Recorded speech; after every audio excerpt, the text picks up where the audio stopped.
En una reciente reunión de la Cámara, Reginaldo ofreció una intervención contundente que dejó sin palabras a la oposición. Con una combinación de datos precisos y un discurso cargado de argumentos sólidos, desmontó las críticas infundadas que los opositores intentaron utilizar para desacreditar los avances de la actual administración. Reginaldo señaló cómo las políticas neoliberales de los gobiernos pasados habían generado desigualdad y abandono en sectores clave. Su capacidad para exponer las contradicciones de sus adversarios fue aplaudida por su bancada, mientras que la oposición optó por el silencio. En su intervención, también subrayó la importancia de trabajar con transparencia y sin dobles discursos, haciendo un llamado a todos los legisladores para priorizar los intereses del pueblo por encima de los partidistas. Su mensaje resonó en el Pleno, dejando claro que, con argumentos y compromiso, la defensa de los proyectos de transformación sigue siendo la prioridad frente a quienes buscan regresar al pasado. A ver, por más maromas que le queramos hacer para la aprobación de la ley de ingresos, va a ser muy difícil el que se puedan cumplir las metas económicas que se presentan para el paquete fiscal de 2025. Primero, porque el crecimiento económico, todo el sector financiero, tanto internacional o extranjero como el nacional, ha dicho que no lo vamos a poder cumplir sino solamente a la mitad, porque así ha venido sucediendo en los últimos años. Y como vamos a tener el mismo ingreso solamente con la inflación, pues no hay de dónde podamos cumplir con esas metas, además de tener la complejidad que ya mis compañeras y compañeros que han hecho uso de la voz han manifestado concretamente en el tema de Pemex, que tiene una crisis brutal, pero además el tema de la cotización del dólar, y todos estos cuestionamientos se los hicimos al subsecretario de Ingresos, pero pues, por el tiempo tan corto que tuvimos, por eso es lo que explica el compañero Federico Dorin, que debiéramos tener más reuniones de esas para poder intercambiar puntos de vista, no nada más para echarnos un café y platicar amenamente, sino hay muchas dudas que se tienen sobre el crecimiento, sobre la cotización del dólar, sobre las remesas que se van a ver afectadas. Ya lo dijo el presidente Trump, ahora que tome protesta, 1 millón de indocumentados van a deportar anualmente, cuando en 4 años de su gobierno fueron 1 millón en los 4 años. Eso va a haber repercusiones en el ingreso con los aranceles que probablemente también le ponga a las remesas, y como va concatenado, es decir, la ley de ingresos con el presupuesto de egresos, lo que ingresa, cómo se va a gastar, pues vamos a gastar más de lo que ingresamos. Y ya también se ha dicho por algunos compañeros, ¿quién va a pagar los platos rotos cuando no cumplamos las metas? Pues los estados y los municipios, porque tienen compromisos para crecer, para dar mejor calidad de vida a los gobernados en todas las entidades y en todos los municipios. Y como ejemplo, voy a poner cómo se va a ver afectado, cómo se ha venido afectando en el presupuesto. Evidentemente tenemos visiones radical y completamente diferentes, porque del 2019 al 2025, en el presupuesto de egresos de la Federación, ha venido incrementándose los ingresos en un 76%, pero las participaciones y las aportaciones, que es el mayor ingreso para las entidades federativas, solamente ha aumentado un 54%, es decir, tiene un déficit de alrededor de 323 mil millones de pesos que no le llegan a los estados y a los municipios.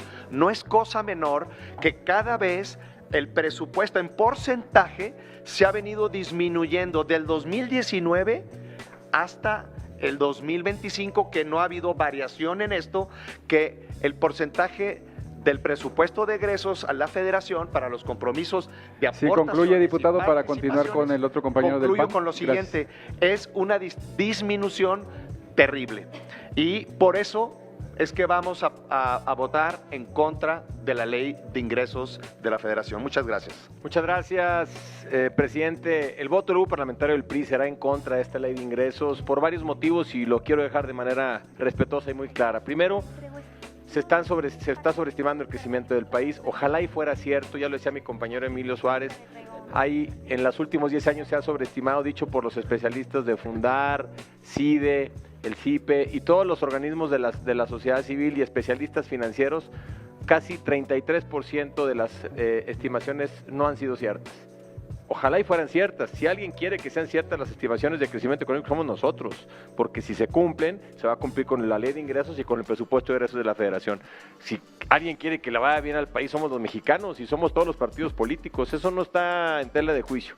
Pero lamentablemente, hoy los datos dicen otra cosa. Pemex se llevará el 75% de sus ingresos, mientras que a la Federación solamente le dejarán el 25%. Es la peor distribución histórica de renta petrolera de nuestro país y eso le va a costar a las finanzas públicas. Hoy, compañeras y compañeros legisladores, la dependencia de los ingresos no recurrentes, las proyecciones son totalmente evidentes. El déficit llega al 3%, se propone bajarlo al 3.9%, es un buen ejercicio, pero eso va a ser sola y exclusivamente si se cumplen las metas de crecimiento. Se deja fuera estados y municipios. No se les da dentro de esta ley de ingresos una solución o una herramienta que les pueda ayudar a tener una posibilidad de crecer junto con la Federación. Vuelvo a insistir, es momento de que tengamos dentro de esta Comisión de Hacienda la posibilidad de elevar a deuda ciudadana, a deuda nacional, a deuda soberana, los deudas de los estados. Esto le permitiría a todos los estados del país a bajar hasta un punto de sus deudas, 2 puntos en algunos casos, y desde aquí podemos darles y etiquetarles en la ley que ese dinero que les va a sobrar solamente pueda ser utilizado para movilidad, infraestructura, disminución de pobreza y marginación social y seguridad ciudadana.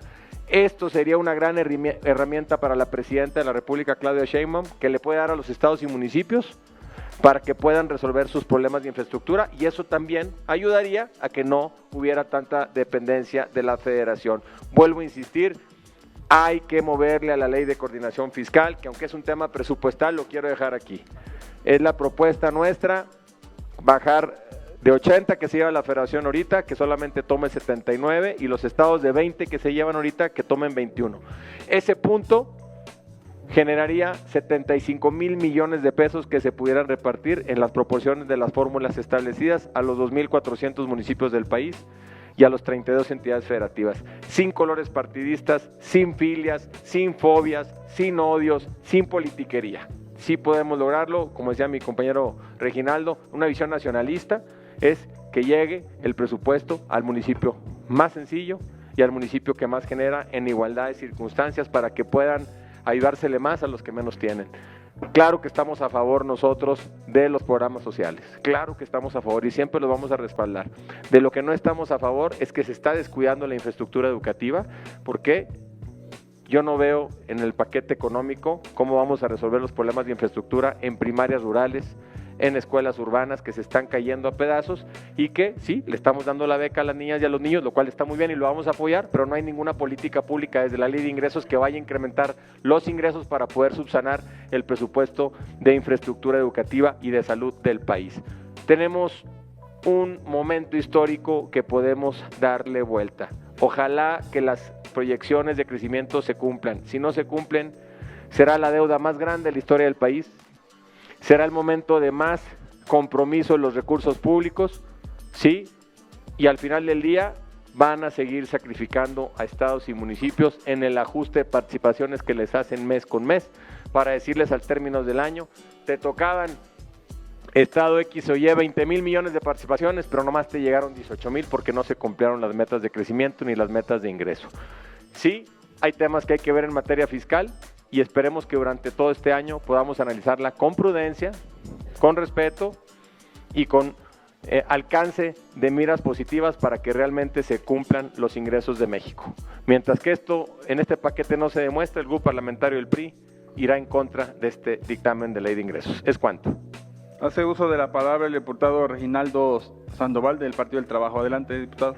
Sí, muchas gracias. Primero, decir que no pongan palabras en mi boca que no dije. Yo no dije que no importan. Lo que dije que era muy difícil llegar a consenso.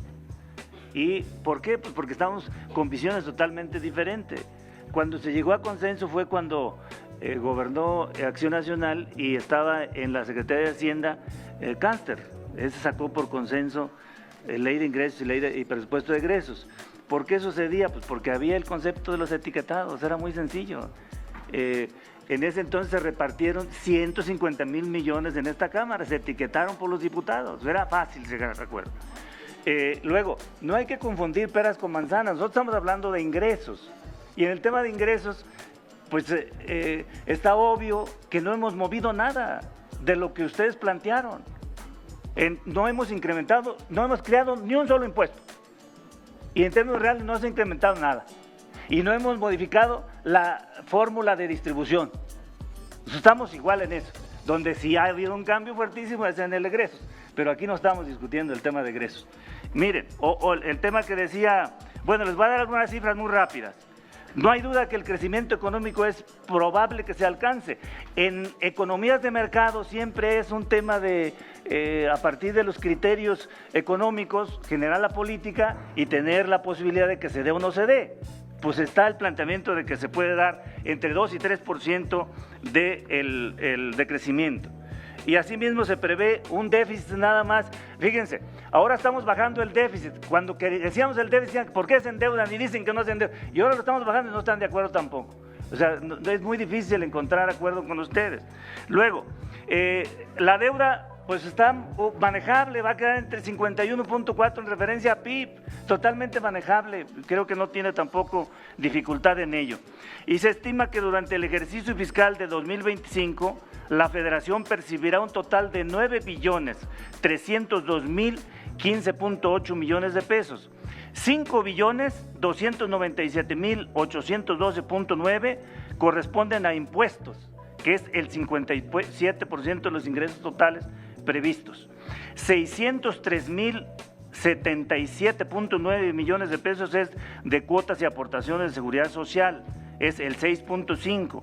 38.8 millones a contribuciones de mejoras y 137.500.9 que es de derechos, ahí trae un incremento en tema de derechos, y 13.707.9 de productos y 223.163.3 de aprovechamientos, 1.500.579 a ingresos por ventas de bienes, prestaciones y servicios y otros ingresos, 279.760.8 a transferencias y asignaciones. Por el lado de los ingresos tributarios, se espera que alcance a un nivel del 14.6 del PIB, mientras que los ingresos petroleros y no tributarios continuarán contribuyendo de manera importante a las finanzas públicas. De igual manera, en la iniciativa objeto de este estudio, se estima una recaudación federal participable por 4.892.179.6 millones de pesos, lo que decía Jericó.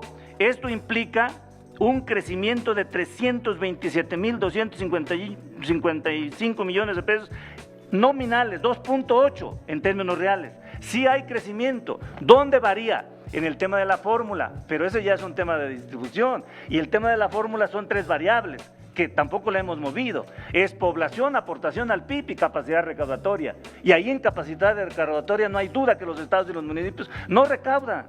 Se les dio facultades recaudatorias y no recaudan los estados, condonan todo. Y los municipios ni se diga. En 1990 la recaudación del predial representaba 6% de PIB y en este momento representa 0.02.